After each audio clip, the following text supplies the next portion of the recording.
नवी मुंबई व रायगड जिल्ह्यातील ताज्या बातम्या आणि घडामोडींसाठी सबस्क्राईब करा वादळवारा लाईव्ह चॅनल आणि दाबा बेल आयकॉन। नवी मुंबई आणि ठाणे या दोन भागांची सीमा असलेल्या बदलापूर आणि पनवेल या शहरांना जोडणारा आणि वाहतुकीच्या दृष्टीने अत्यंत महत्त्वाच्या अशा बदलापूर पनवेल मार्गाच्या दोन्ही बोगद्यांचं जवळपास 100% खोदकाम पूर्ण झालंय। तर बदलापूर पूर्व बेनशीळ या गावातून जाणाऱ्या JNPT महामार्गावर नवी मुंबईला जोडणाऱ्या बोगद्याचं काम जवळपास 50% पूर्ण झालंय। पुढील वर्षात हे काम पूर्ण होईल, त्यामुळे पनवेल शहर सगळ्याच मोठ्या शहरांशी जोडलं जाणार आहे। राज्यात वडोदरा ते JNPT महामार्गाचं काम जोरदार सुरू आहे। 189 किलोमीटर लांब आणि 120 मीटर रुंद असा हा 8 पदरी महामार्ग आहे। हा रस्ता बदलापूर शहरातील बेनशीळ या गावातून जात आहे, त्यामुळे बदलापूर शहराला भविष्यात वडोदरा आणि JNPTची थेट कनेक्टिव्हिटी मिळणार आहे।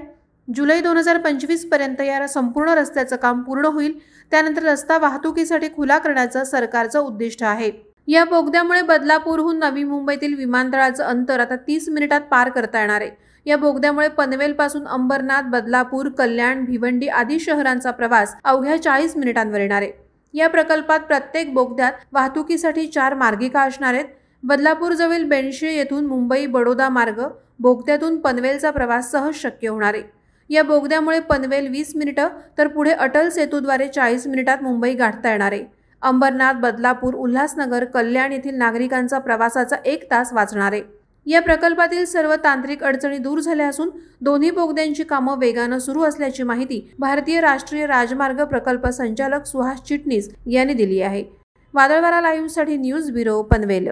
नवी मुंबई व रायगड जिल्ह्यातील ताज्या बातम्या आणि घडामोडींसाठी सबस्क्राईब करा वादळवारा लाईव्ह चॅनल आणि दाबा बेल आयकॉन।